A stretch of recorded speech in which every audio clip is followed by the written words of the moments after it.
वहीं हाथरस हादसे की तस्वीर जिसने भी देखी वो दहल गया। घटना को लेकर कई सवाल उठे। बाबा नारायण साकार हरि के लापता हो जाने से भी पर्दा उठा नहीं है। वहीं हादसे के बाद लापता लोगों का परिवार अभी भी भटक रहा है।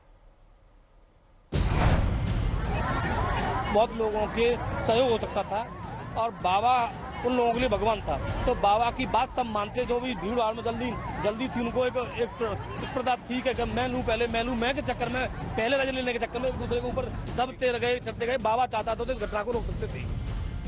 हाथरस के सत्संग में 121 लोगों की मौत हादसा था या साजिश थी या फिर प्रशासन की नाकामी? इन सवालों की तहकीकात जारी है। न्यायिक आयोग का दौरा पूरा हो चुका है। मुख्य आरोपी देव प्रकाश मधुकर से पुलिस की पूछताछ जारी है। हादसे के बाद लापता लोगों के परिवार वाले इधर उधर भटक रहे हैं और हादसे के बाद बाबा के भक्त क्या सोचते हैं?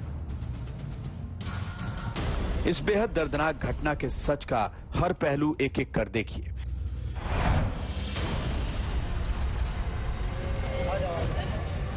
सबसे पहले देखिए वो खौफनाक मंजर जिसने कई परिवारों की खुशियां हमेशा के लिए छीन ली। चाहे गिरफ्तारी कर लो, चाहे फांसी कर लो, मेरे बीवी बच्चा तो लौट के आने वाले हैं ना, और ना मैं कहीं जाने वाला हूँ। मेरा सब रिश्तों खत्म है। मेरा कुछ ना सत्संग है ना कुछ नहीं। अब सुनिए हादसे के बाद मौके से निकलने वाले नारायण साकार हरि का बयान। सभी शासन एवं प्रशासन पर भरोसा बनाए रखें। हमें विश्वास है जो भी उपद्रवकारी हैं वो बख्शे नहीं जाएंगे।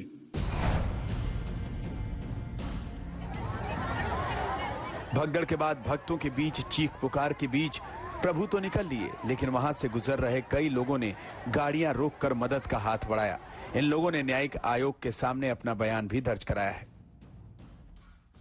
भगदड़ हो रही थी, चीख पुकार जैसे युद्ध होता है ना, उस तरह से हो रही थी चीख पुकार। मैं और मेरा भाई था साथ में मुकेश पहलवान, हमने गाड़ी रोककर और हमने साइड में लगाई। हम जैसे गए, जैसे थोड़ी दूर पहुंचे तो बॉडियों को लेके जा रहे थे लोग, और किसी की सांस चल रही थी, कुछ ऐसी बात नहीं, सारी बॉडी थी, सांस चल रही थी, सांस थी। तो अपने उनके पास जो अपनी प्राइवेट वैन, गाड़ी, बोलेरो जो भी थी उनमें रख रहे थे। एक दो महिला हमारे पास आई, भैया रोते हुए, भैया हमारा बेटा वहां पर, हमारा पति वहां पर। तो हमें देखते ही हम एक शॉर्ट सा रह गए, हम एक साथ ऐसा रह गए, हम कहाँ आ गए यार जी, हम यानी भयभीत हो गए। तो फिर हमने सोचा चलो कोई बात नहीं है, इनकी सहयोग करना चाहिए। काफिला भी उनका उल्टे गलत रास्ते पर गया, उस वजह से उसी में उनके कमांडो वगैरह जो अपना उनको रोक रहे थे भीड़ को, उसी में लोग झुके रज लेने के लिए, तो एक दूसरे भीड़ के नीचे दबते चले गए, फिर वो उठन।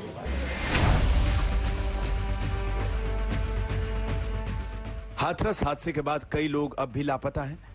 उनकी अपने तस्वीर लिए यहाँ वहाँ भटक रहे हैं कि कहीं कुछ पता मिल जाए।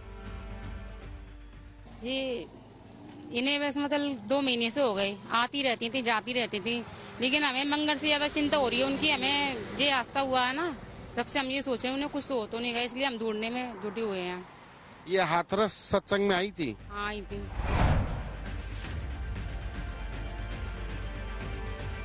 इस पूरी घटना को लेकर बाबा के भक्त क्या सोचते हैं ये भी सुनिए। वो है इसी आश्रम में है, लेकिन वो अपनी क्रिया बना रहे हैं। और आप देखना, आप लोग संसार है, जिन लोगों ने उन्हें मान लिया है, पहचान लिया है, उनके लिए तो वो ही भगवान है। क्योंकि हमें भी कम से कम इतने बड़े, हम उसी सत्संग में।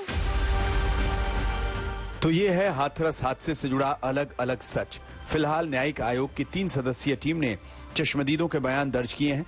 अफसरों के साथ मीटिंग का दौर पूरा हो चुका है। हिमांशु मिश्रा और संतोष शर्मा के साथ समर श्रीवास्तव, आज तक।